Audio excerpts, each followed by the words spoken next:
Bonjour les sportifs connectés, c'est Jérôme du blog montrecardogps.fr. L'arrivée de l'IA dans Garmin Connect Plus a fait énormément de bruit. Enfin non, ce qui a fait beaucoup de bruit, c'est l'abonnement payant de Garmin Connect Plus. Et avant ça, l'arrivée de l'IA dans Strava, elle n'a pas tellement fait parler d'elle. Je ne sais pas ce que vous en pensez, mais l'arrivée de l'IA sur les applications de sport, pour l'instant, elle est bien loin de révolutionner l'entraînement.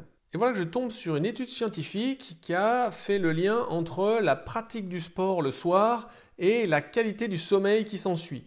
Et là, je me suis dit, mais voilà à quoi devrait servir l'IA sur les applications. Franchement, ce n'est pas les données qui manquent. Moi, ça fait 10 ans que je porte une montre GPS à chaque poignet. Donc autant vous dire que Garmin et Strava, ils ont des tonnes de données sur moi. Alors moi aussi, j'ai accepté l'offre de test gratuit de Garmin Connect Plus. J'ai la petite croix là. Et pour l'instant, je ne suis pas emballé du tout. Le problème, c'est que les IA de Garmin Connect Plus et de Strava me disent des choses que je sais déjà. Alors, elles ne fonctionnent pas les deux de la même manière. Sur Strava, l'IA, elle peut faire plusieurs analyses sur chaque activité. Une sur la synthèse globale et après le graphique de fréquence cardiaque, le graphique de zone cardio, le graphique d'allure et le graphique de dénivelé. Et on peut remonter dans le temps en allant consulter une vieille activité, même si elle avait été enregistrée avant l'apparition de l'IA. Sur Garmin Connect Plus, l'IA fait plutôt une analyse holistique en direct, c'est-à-dire qu'au moment où on la consulte, elle va regarder toutes les données de la journée, le sommeil, la variabilité de fréquence cardiaque, la charge d'entraînement, etc. Et vous pouvez la consulter plusieurs fois dans la journée, elle pourra faire évoluer son analyse. Par exemple, elle pourra vous parler du sommeil si vous la consultez au petit-déj, mais elle vous parlera de votre activité sportive si vous la consultez plus tard après une séance de sport. Le problème, c'est que l'une comme l'autre, elles me disent des choses que je sais déjà et ça me gonfle. Exemple sur un trajet de vélo taf. Strava me dit que la fréquence cardiaque était stable, principalement en zone 1 et 2. Garmin me dit que j'ai fait 9,55 km en 33 minutes à une fréquence cardiaque moyenne de 134 avec 33 mètres de dénivelé. Elle est où l'IA là? En fait, ça fait 10 ans que Garmin Connect et Strava me donnent déjà ces infos.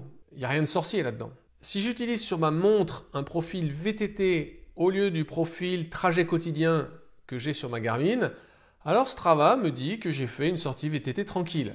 L'IA n'a même pas repéré que c'était mon trajet de vélo taf habituel. Ça fait juste bientôt 1 an que j'emprunte ce trajet tous les matins et uniquement du lundi au vendredi. Si on regarde l'analyse IA d'un graphique de fréquence cardiaque, rythme cardiaque moyen de 127 avec des pointes à 166. Merci, en fait, si tu m'avais mis ce graphique juste avec une ligne en pointillé à 127, j'étais capable de comprendre tout ça sans IA. Je ne vais pas plus loin avec Strava, tout est comme ça, parfaitement inutile. Du côté de Garmin Connect Plus, on peut avoir d'autres analyses. Là, je l'ai consulté en début de matinée avant d'avoir fait du sport. Donc, il me propose une analyse de mon body battery, visiblement pas très bien rechargé. Et c'est tout. Dis-moi si ça fait plusieurs jours que ça baisse, pourquoi ça baisse selon toi? Est-ce que c'est parce que je fais plus de sport? Est-ce que c'est parce que je fais plus de pas dans la journée? Est-ce que c'est parce que je me couche plus tard? Alors attention, ce que je demande à l'IA de Garmin, c'est pas si facile que ça. Je lui dis en gros, prépare-toi. Tu sauras jamais à quel moment je viendrai te consulter. Et quand je le ferai, je te dirai jamais ce qui m'intéresse. Je viendrai te demander ton avis. Mais je veux que tu me produises une analyse intéressante en quelques secondes, pas plus. Sinon, ça me gonfle. Alors, je passe maintenant à l'étude scientifique que j'ai trouvée. Et quand je l'ai lue, je me suis dit, voilà ce qu'il faudrait que l'IA de Garmin Connect Plus fasse. Ça serait utile.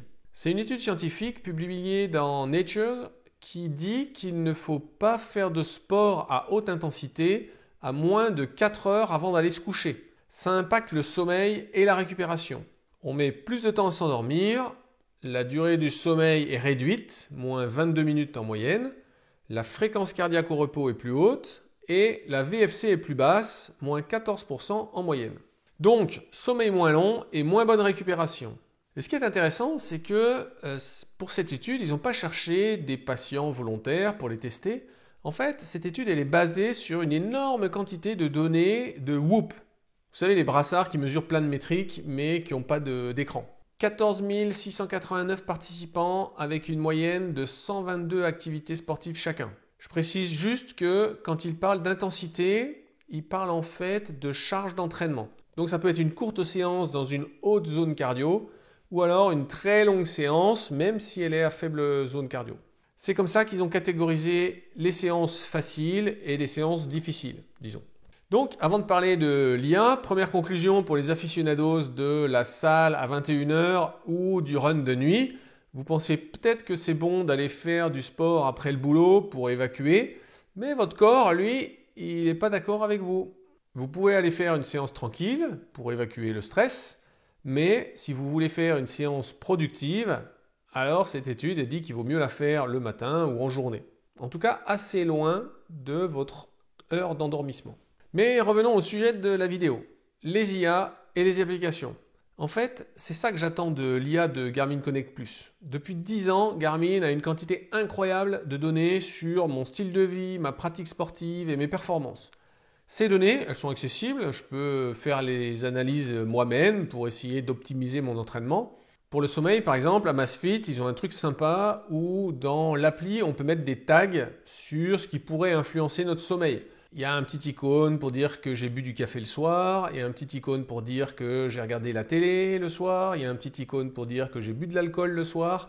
L'idée, c'est de pouvoir après faire des déductions sur ce qui affecte le sommeil. Si chaque fois qu'il y a le petit tag j'ai bu de l'alcool, le score de sommeil est faible, vous pouvez en déduire que l'alcool, ça a une influence néfaste sur votre sommeil. Mais l'avantage de l'IA, c'est de pouvoir manipuler cette énorme quantité de données à la recherche de liens de cause à effet. Comment est-ce que mes choix influencent mes performances sportives, ma récupération, etc. Allez, quelques idées comme ça qui m'ont traversé l'esprit et qui pourraient m'intéresser. Si vous en avez d'autres, mettez-les en commentaire. Je suis persuadé qu'il y a des gens de quelques marques de produits électroniques qui viennent lire les commentaires. Stratégie de course. Est-ce que j'ai adopté une bonne stratégie de course? Négative split, positive split, cadence, mur du marathon? Ou est-ce que dans mon historique d'activité, il y en a où une stratégie différente a mieux fonctionné en termes de chrono? Sur une sortie longue, à partir de quand est-ce que ma technique de foulée est affectée par la fatigue? Est-ce que je dois intégrer plus de renforcement musculaire pour mieux gérer la fin de mes sorties longues? Si le body battery baisse, est-ce que je devrais réduire le sport ou au contraire augmenter le sommeil? Est-ce que c'est un problème de sport ou un problème de récupération?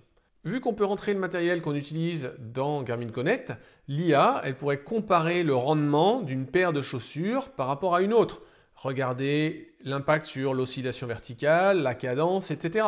Ou aussi, pourquoi pas, me dire quand une paire de chaussures est morte, en repérant une baisse du rebond par l'analyse de la foulée. Garmin Connect Plus, il reste très basique. Regardez, là, il tente une analyse de ma VFC des 28 derniers jours. 26 fois équilibré et 2 fois déséquilibré. Oui, de nouveau, ça je le sais déjà, il suffit que je regarde le graphique de VFC. Mais du coup, quoi? Avec toutes les données enregistrées sur ces 28 derniers jours, qu'est-ce que tu peux en déduire? Pourquoi est-ce que ma VFC a été déséquilibrée ces 2 jours-là? Ou au contraire, qu'est-ce que j'ai bien fait ce mois-ci pour que ma VFC soit presque toujours équilibrée?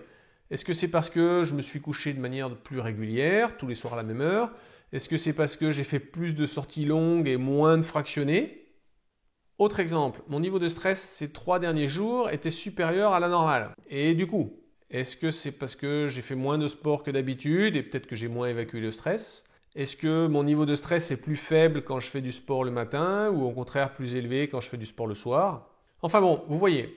On discute souvent en ce moment de savoir si une application avec de l'IA peut remplacer un coach ou va bientôt pouvoir remplacer un coach. Techniquement, franchement, ça devrait être possible.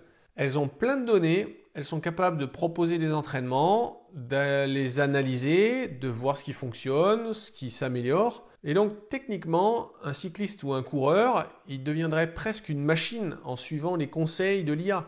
Et ces conseils, ils sont basés sur des mesures, sur des métriques physiologiques. Donc ça devrait fonctionner.